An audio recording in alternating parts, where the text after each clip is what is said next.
Giselle's there. She has people there with her.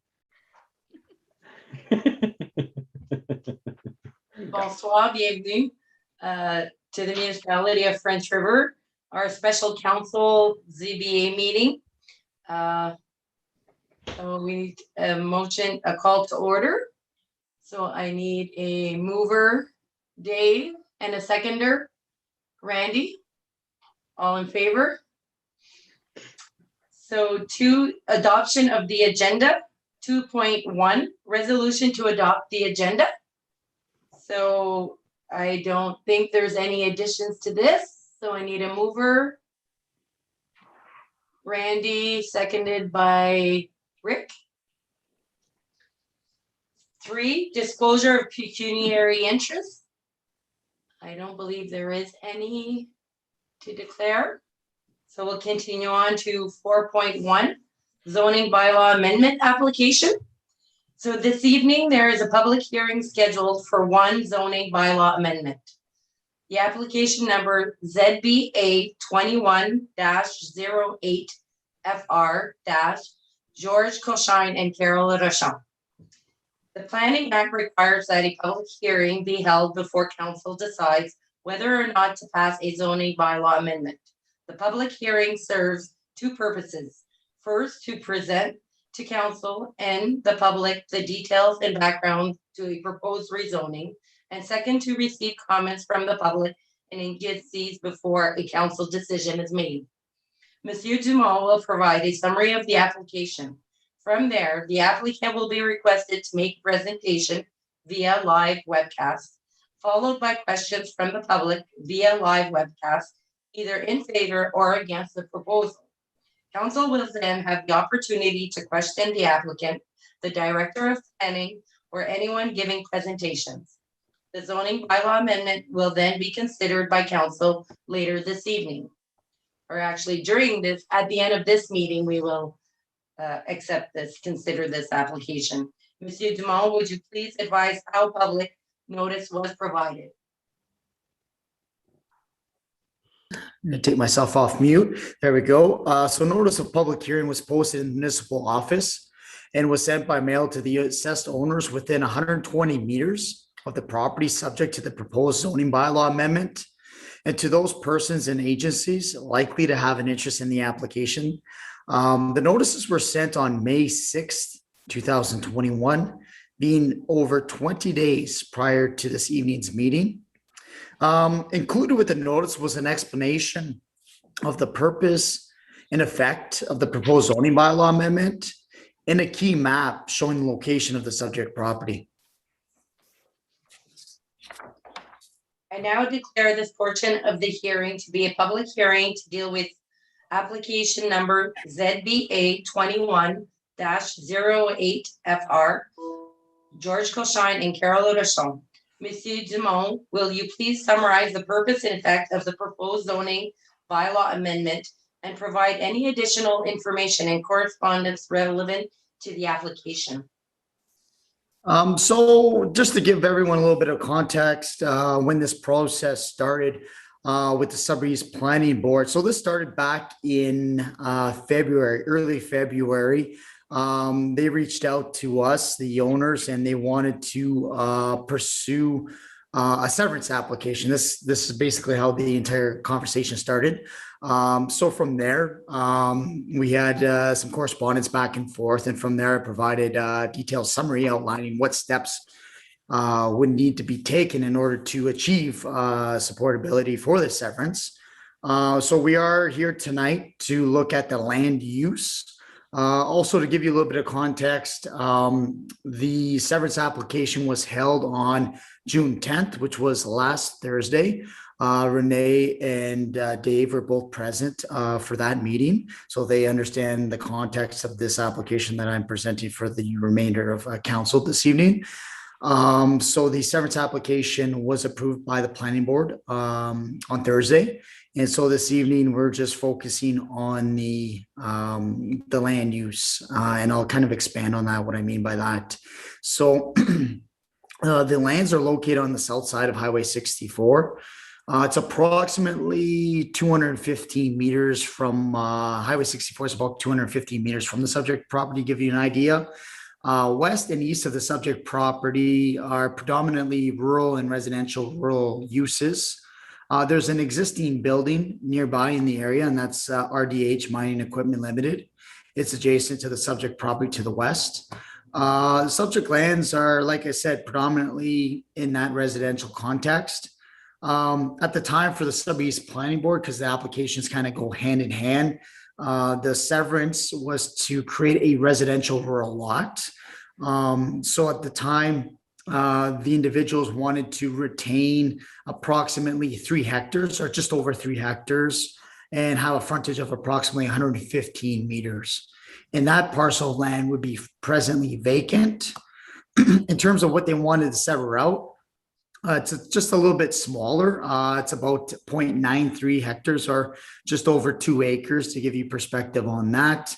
And it also has a frontage of about 83 meters. And also to give everybody a little bit of context, when they originally submitted the site plan and they wanted to pursue the severance, I give them my personal advice in terms of helping them from a cost perspective.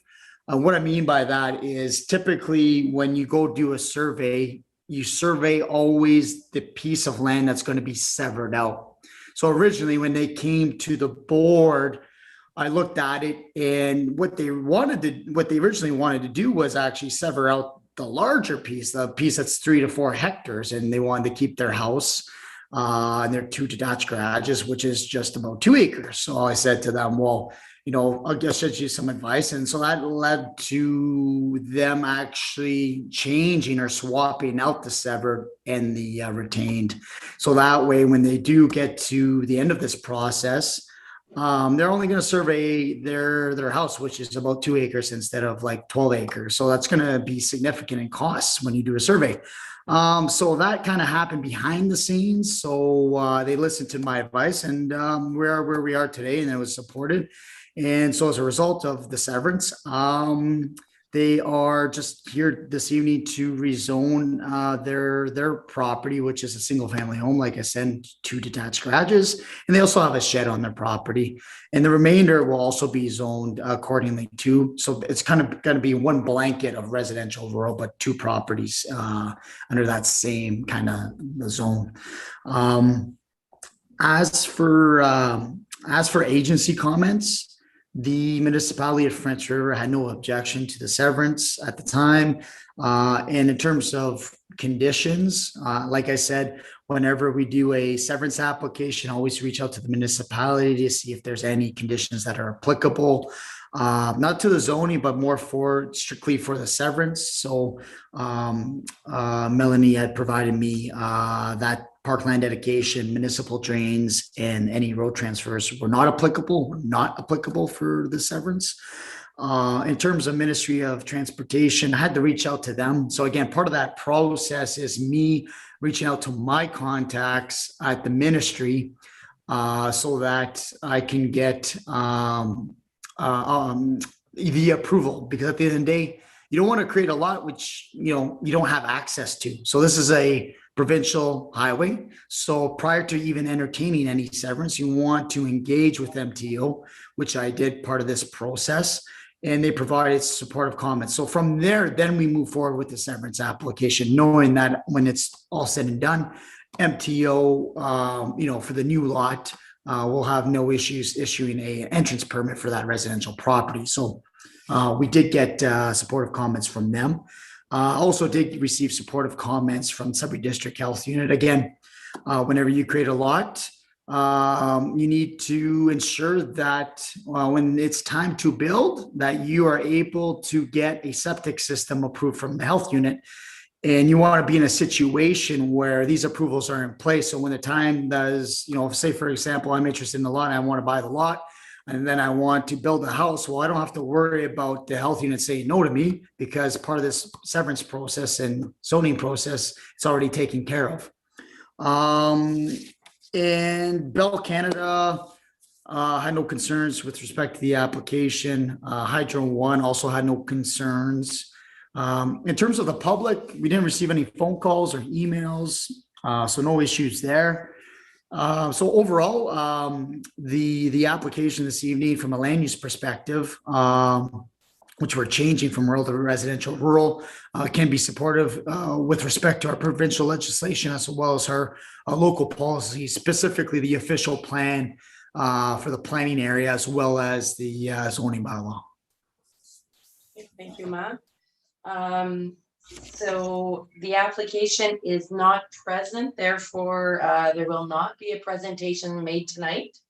Yeah. Are there any questions or comments from members of the public? I don't believe we have any public online either, so I'm assuming that is a no. Are there any questions or comments from council to the applicant or to the director of planning or any person who has a presentation? Seeing none, if there's no further questions, then I declare this public hearing to be concluded. It is now in order for a council member to make a motion and council to consider this application. Randy, for a motion, and a seconder, Bob. Thank you. It is duly moved and seconded. We resolve that bylaw 2021-38, a bylaw to amend zoning bylaw 2014-23 as amended for Carré-Larochon and George Coshine be read a first, second, and third time and finally passed. All in favor? Okay, please be advised that there is a 20-day appeal period during which time any person or public body may no later than 20 days after the day that the given or written notice as required by section 3418 of the Planning Act is completed, appeal to the local planning appeal tribunal by filling with the clerk of the municipality a notice of appeal setting out the objection to the bylaw and the reasons in support of this objection, accompanied by the fee prescribed under the local planning appeal tribunal. During this appeal period, no building permit will be issued or other work commenced.